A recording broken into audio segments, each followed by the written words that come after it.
La Bible en un an. Michée chapitre 5 à Michée chapitre 7. Psaume 135. Proverbe 30, 5 à 6. Lecture du 16 décembre.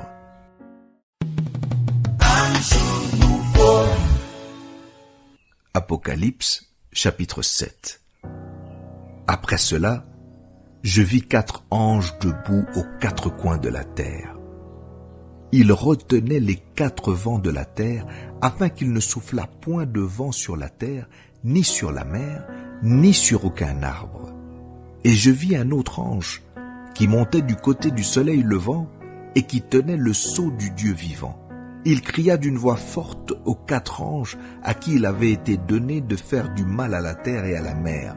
Et il dit: ne faites point de mal à la terre, ni à la mer, ni aux arbres, jusqu'à ce que nous ayons marqué du sceau le front des serviteurs de notre Dieu.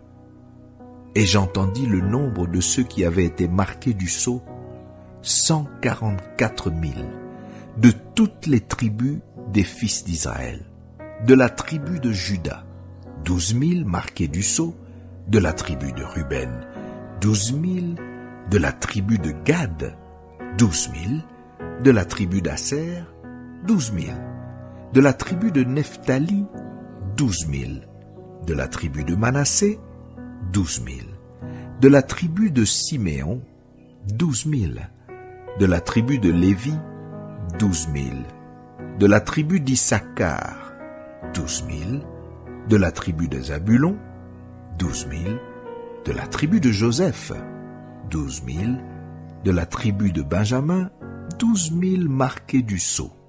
Après cela, je regardais, et voici il y avait une grande foule que personne ne pouvait compter, de toute nation, de toute tribu, de tout peuple et de toute langue. Ils se tenaient devant le trône et devant l'agneau, revêtus de robes blanches et des palmes dans leurs mains.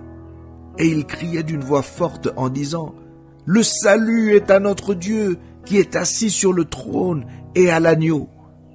Et tous les anges se tenaient autour du trône et des vieillards et des 4 êtres vivants. Et ils se prosternèrent sur leurs faces devant le trône et ils adorèrent Dieu en disant: Amen. La louange, la gloire, la sagesse, l'action de grâce, l'honneur, la puissance et la force soit à notre Dieu au siècle des siècles. Amen. Et l'un des vieillards prit la parole et me dit: ceux qui sont revêtus de robes blanches, qui sont-ils? Et d'où sont-ils venus? Je lui dis: mon Seigneur, tu le sais. Et il me dit: ce sont ceux qui viennent de la grande tribulation. Ils ont lavé leurs robes et ils les ont blanchies dans le sang de l'agneau. C'est pour cela qu'ils sont devant le trône de Dieu et le servent jour et nuit dans son temple. Celui qui est assis sur le trône dressera sa tente sur eux. Ils n'auront plus faim, ils n'auront plus soif, et le soleil ne les frappera point, ni aucune chaleur, car l'agneau qui est au milieu du trône les paîtra et les conduira aux sources des eaux de la vie, et Dieu essuiera toute larme de leurs yeux. Un jour nouveau.